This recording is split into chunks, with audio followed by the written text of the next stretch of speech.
Hello. So today I wanted to talk about my experience leading up to giving a TEDx talk. So you may have seen that I had the privilege in 2023 of giving a talk at TEDx Savannah. A lot of people see that and they say things to me like, "Oh my gosh, you gave a TED talk. Wow, that's amazing." And it certainly is an accomplishment that I'm incredibly proud of. And it's worth noting, it was really hard. And not only was it difficult to do it, I had a really long journey ahead of giving the talk. And for whatever reason, lately I've just been reflecting on it, and little things have been popping in my mind about experiences that I had leading up to that scenario. So I wanted to take this opportunity to share a bit about that experience. One, for anyone who's interested in potentially giving a TEDx talk, but two, really for anyone who has a desire to do something that feels out of reach and feels like you may never get there. And maybe some way, somehow, from my story, you'll feel some inspiration and encouragement. Before we dive into today's video, if you have not yet, please subscribe to my channel. If you enjoy the video or any videos on my channel, please share them. That's the only way to grow this platform. And I very much appreciate it. Like, comment, share if you feel so inclined. So before we dive in, I think it's worth distinguishing TED Talks versus TEDx Talks. So TED Talks are the main stage. That's the big deal. That's the official title. Versus TEDx Talks are locally and independently organized. So really anyone can apply for them. I think to qualify for TED, you have to give a TEDx talk first. I'm not entirely sure.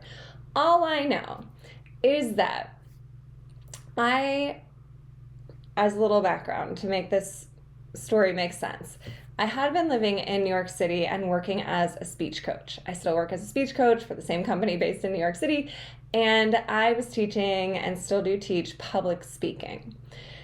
Now, I started at a time when I really hated public speaking. I got terribly nervous, but I went through lessons myself as an intern with this company, and it dramatically improved my confidence. I improved my speaking voice. I improved my ability to show up and communicate in a way that was drastically different from how I felt before. And because of all of that, when I graduated grad school with a degree in speech therapy, I decided, you know what, I want to do speech coaching because this totally changed my life. And I love it, and I still love it. But even though I was loving my job in New York City, I got really burnt out living in this city and decided in 2018 to move to Savannah, Georgia. Now, my goal had been to just get a job at a school or something as a speech pathologist, because that's what my degree was in. But a large number of my clients said they were willing to keep working with me remotely. And this was back in 2018, before COVID and before remote virtual sessions were super popular. So I was really excited. And I thought, this is great. I can teach these clients on Zoom. And in the meantime, I was working on establishing a division of the company headquartered in Savannah, Georgia. So that was in the fall of 2018. And then a few months into my stay in Savannah, I was working on networking and trying to build the business. And I saw that there was TEDx Savannah coming soon. And there was an evening where, oh goodness, what was it called? It was like a night it was basically an event to go learn more about TEDx Savannah for people who are interested in applying to be a speaker. And I thought, amazing. First of all, I thought that was a perfect place to network, because anyone who is interested in being a TEDx speaker would probably be interested in hiring a speech coach. And secretly, I thought, oh my gosh, I would love to give a TEDx talk. Like, I could do that. And even though, bear in mind, at this point, I had been teaching public speaking for about 2 years, and I was a good coach. Like, my clients had a lot of success. They didn't need to know that I still kind of feared public speaking myself. I don't think you actually have to be really good at something to coach it well. I think that we coach things well when we struggle with them and we're taught them ourselves. But that's a discussion for a whole other day. My point is, I didn't tell anyone that I was interested in giving a TEDx talk, but I went to this event because I was curious to see what it was about and to learn more and to network, of course. So I went to it, and there were a few speakers who had given TEDx talks in the past. TEDx tips, that's what it was called. And so they were there to share their tips and give encouragement for the application process. And the first few speakers were so inspiring, and I started getting ideas of like, okay, what would my talk be about? Here's an idea. I like this, and I was feeling really inspired. And then this one woman went up, and she was so good. Her presentation blew me away. She was like motivational speaker of the century. But instead of me feeling inspired by that, I immediately went into comparison mode, and I was like, I can't do it. I can't do it. I got so intimidated, and I felt like I will never be as good as her. Who am I kidding? I can't give a TED talk. Like, I can't do that. Who am I? I can't even public speak. You know, I know the rules, but I don't play the game. I can't do that. And I felt so discouraged. And it's not that she wasn't a fabulous speaker. It's not that she didn't have amazing things to say. She did. But I got in my own head, and I thought, I can't do it. I'll never be as good as her. I did come to find out several years later that a lot of people in the community actually didn't really like her speaking style, and they found her to be a little arrogant and in your face. So I thought that was interesting, because I took it as, oh my gosh, she's so much better than me. And I don't know how I'd perceive her these days. But anyway, just a thought. But I left that event feeling so sad and dejected and really surrendered. And that night I said to myself, and I did a lot of journaling, and I was like, you know what? Speech coaching isn't for me. I'm not cut out for this. I'm not confident enough. I don't have it. And at that point, I'd been in Savannah for a few months, and I hadn't really had much success yet at generating a lot of new clients. And I was feeling discouraged from the business standpoint. And I had a few clients from New York that I was working with virtually, but it was starting to dwindle, and I was like, okay, I really need to get the business going. And that night, I just felt like, who am I kidding? I am not meant to be a speech coach. I can't do this. So I decided that night I would give up on building this business and just switch directions. I'd go find a school to work in or something. The only problem was, the next morning, I was scheduled to teach a workshop. So in an effort to network and get my name out there, I had agreed to teach this free 60-second pitch workshop to a local organization that helped entrepreneurs build startups. And I wasn't being paid for it, but I had been really excited about the opportunity. And ironically, this workshop was to take place in the exact same room where the TEDx Tips event happened the night before, which meant I would be speaking in the very same place where that woman who blew me away, was phenomenal, intimidated the heck out of me, had given her speech that made me decide I wanted to quit my job. So I went to bed that night thinking, whatever, I'll do the workshop tomorrow, but then after that, it's over. Like, I have to do the workshop because I signed up for it. There were people RSVP'd. You know, I didn't want to totally bail, but I didn't care how it went. And I remember sleeping in and being like, oh yeah, I should get going. I don't want to be late. I remember getting dressed and being like, who cares? I put on a very casual outfit. I remember it well. I put on baby blue pants and this like casual sweater. And I still wanted to show up and do a good job for the sake of the people that were attending, but I really had nothing riding on it going well because I didn't care. I didn't have the professional integrity because I was like, who cares? The profession's over after an hour and a half. So I got there just right on time. I think I may have even been a minute late because that's how much I just didn't care. And it was a 60-second pitch workshop, and I had been preparing for what I would say, but I decided, you know what, I'm just going to wing it. I'm not going to prepare anything. I'm just going to call on people, say, give your 60-second pitch, and maybe I'll give a little bit of feedback. About 20 to 30 people showed up that morning. And I was like, okay, that's a pretty good sized group, especially for a small town and you're just starting out and no one knew who I was. So did the workshop, and I just had people stand up, give a pitch, and then I'd give feedback. And then I started giving more feedback, and it was just flowing, and I felt so in command of what I was saying and so good about what I was saying. And I called my mom afterwards, and I was like, oh my gosh, that was so awesome. I love my job. So I didn't quit. I didn't decide to stop being a speech coach, and perhaps that's exactly what I needed to happen to show me I could do this job. I could handle it.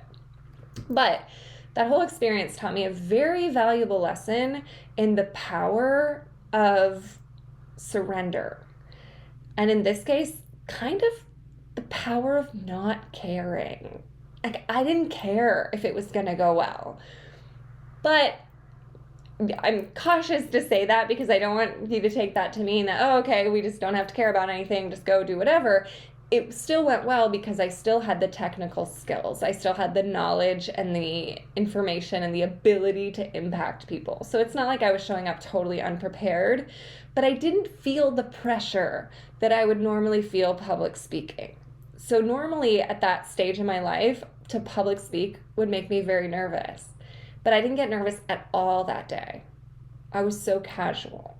And it's because I didn't feel any pressure. Because I thought, well, who cares? It doesn't matter if it goes well. All that matters is that I don't make these people's lives worse. I did want to help them, of course. But really, that was it. And so that taught me a very valuable lesson in not putting so much pressure on ourselves and just being okay with things failing, because they likely won't. But when we let ourselves do poorly, we probably won't do as poorly as we would when we try so hard to do a good job. So anyway, back to the story. So that was a really pivotal moment for me. And then I continued networking. I continued trying to teach as much as I could and offering group classes and things like that around Savannah. Through that year, I went to a lot of networking events and I met a lot of people, including some of the people who were on the board of TEDx Savannah. And they started chatting with me about my potential involvement being on the board. And I believe the following year, so in 2020, yes, because that was 2019, I went to the TEDx Tips and decided I was going to quit and then didn't quit.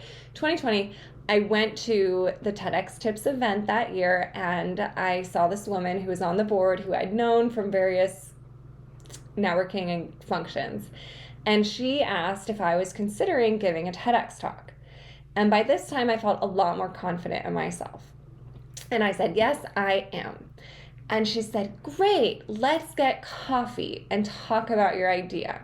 Because she was one of the primary participants on the board of TEDx Savannah. She was one of the main organizers. She was one of the two people who read the applications and determined who got to speak. So I thought, this is great. I had an idea. I had basically written my entire TEDx talk, and had it in mind when I went to get coffee with her. But what was interesting, and I shared my idea with her, she kind of gave me this look like, okay. And then she started giving me suggestions based on my profession. So part of my profession includes accent modification, which is not something I feel as passionately about now as I used to. And she was like, why don't you talk more about accents and how that affects our community and things like that. And I just it's not what I wanted to talk about. That's not what I wanted my TEDx talk to be about. And but anyway, we chatted and I took all of her suggestions. I said, okay, great. And she said, yeah, go fill out your application. It's due by Wednesday or whatever. And then she's like, I have a good feeling. She gave me a wink. So I thought, I'm in. I'm going to give a TEDx talk. I told my mom about this. My mom told the neighbor. She was all excited, like, church is giving a TEDx talk. And then a few weeks later, I got the email that said, we're sorry, you've not been selected to speak at TEDx Savannah. And I was devastated. And I called my mom and I was like, oh my gosh, I didn't get it. And she was so sad. And she was like, oh, I guess I gotta go tell Angela, like, we're not giving a talk. And I was just like, what happened? Like, why? So then that woman that I got in coffee with emailed me and she's like, hey, let's get together so I can give you some feedback on your application to, I guess, explain to me why I didn't get selected. But that was around February of 2020. And we all know what happened March of 2020. So before she and I even had a chance to get coffee, COVID came, the world shut down. I actually hightailed it to Florida to go be with my parents because I was worried that they were not going to survive COVID. They did, but I was really terrified. So I left Savannah for just a few months. And TEDx Savannah got canceled that year. And I was like, oh my gosh, I'm kind of grateful that I didn't get selected because then I would have had to wait a year. And then I believe TEDx Savannah 2021 was also postponed. So those speakers selected in 2020, when I had applied and got rejected, didn't actually get to speak until 2022. And so in 2022, they didn't open up applications again because they already had the speakers. So I was kind of relieved. It's like, that's a long time to deliberate on your idea and to go back and forth. And so everything works out the way that it's meant to. But I still didn't know what I did wrong and why I wasn't selected. But the years passed. I had a lot more life experience. We went through COVID. My mom got diagnosed with a very severe terminal illness. And my whole perspective on life had changed. By January of 2023, when TEDx applications opened up for that year. And I decided I was going to apply again. And this time I felt I had a much better idea. And I liked the theme a lot better. So the theme for 2023 was connection. And I really loved that theme. I think when I first applied, it was some weird theme. I forget what it was, but it was like, I don't know, it was something odd. And so I was really happy when I saw that it was connection. And I filled out my application and I took a lot of time, put a lot of care into my application.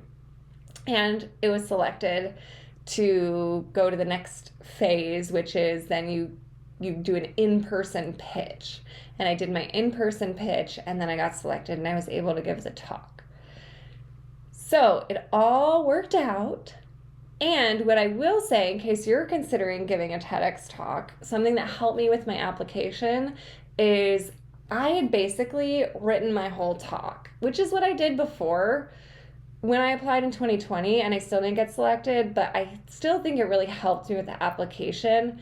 One thing on my application in 2020, I wasn't very forthcoming with my idea because I was worried they were going to steal my idea or something. I don't know. I didn't give the specifics. I made it very vague. Versus in 2023, I was very specific. And I said, here are the 3 tenets I'm going to share.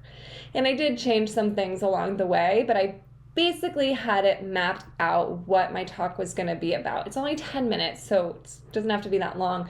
But I had my key points, and then when I did the in-person pitch, I had my 3 core tenets of my talk. So if you watch my talk, it's called the tenets of time, the short, the long, the messy. I had those 3 tenets already organized so that in my 3 or 4 minute pitch that you give in person, it was very organized. So that's a tip that I would suggest is don't go in with some vague idea. They want to see clarity. They want to see that you know what you're talking about, not that you'll figure it out along the way. So that's what I would advise. And actually, just while I'm thinking about it, my idea for my 2020 talk that got rejected is something that I ended up turning into a YouTube video, which I'll link to here. And it's all about using your worries as your creative superpower, and why our worries are really just poorly allocated creative energy, which I think is a cool idea, but maybe not caliber for TED Talk. Anyway, so I did get selected to speak in 2023, and I did have the privilege of giving that talk. And I learned so many things about myself throughout that process. And the reason I'm sharing this video is not so much to give you tips on how to give a TEDx. Although, if you want tips on that, I ended up being on the board for TEDx as a coach in 2022. So I helped those speakers that beat me out, and in 2023 while I was a speaker. So I was both a speaker that year and a speaker coach. And so I have a lot of insight now on what they're looking for and how to give a good TEDx. So if you're interested in a video online on YouTube about that, please just comment or send me an email and I will make a video on that. So just let me know and I will do that. But the point of this video today is to share that every time we see someone who looks like they're accomplishing something great, we have no idea what struggles they went through to get there. We have no idea what limiting beliefs they faced. And that story about me really being ready to quit my job, I've not told anyone. My boss didn't know, my family didn't know, like no one knew about that. No one knows except until right now that happened. And that wasn't the end of the world. There were plenty of things along the way that also gave me crippling self-doubt and the belief that I could never do it. But the point of me sharing this video is to say, I did it. And you can do it. So don't let one experience define your future. Don't let comparing yourself to someone else affect you, because that woman is so different from me. That woman that I saw and felt, oh my gosh, I'll never be her. Of course I'll never be her because I'm busy being me. She needs to be her and I need to be me, and there's room for both of us. Okay? Don't let someone else's success take away from yours, because that's ridiculous. There's plenty of room for everybody. And if you're facing those limiting beliefs, I encourage you to just sit with them and be open to letting them change. Be open to believing that you're capable. And just be open. We can't force things to change right away. We can push through, but as long as that resistance is coming up, it's going to be really hard. So I encourage you to release some of the resistance, and that might just mean relaxing for a minute and say, look, okay, I may not feel it right now, but I'm open to believing that I'll feel it one day. So I hope you got something from this. I hope it was helpful, and I'm very excited to announce that I will soon be releasing a course all about developing your self-confidence. This is an online course that will be available on Udemy and maybe another platform, I'm not sure yet, but I will put the link to that in the description once it's ready. But in the meantime, make sure you subscribe to my channel so that you get notifications and you see when that course is ready, if confidence and self-belief is something that you've ever struggled with. And again, if you'd like to see a more in-depth video on TEDx tips in general, please comment and I'll be sure to put that together. I've been working as a speech coach now for 10 years, so I do have a thing or two to share. Thank you so much for listening and have a lovely day.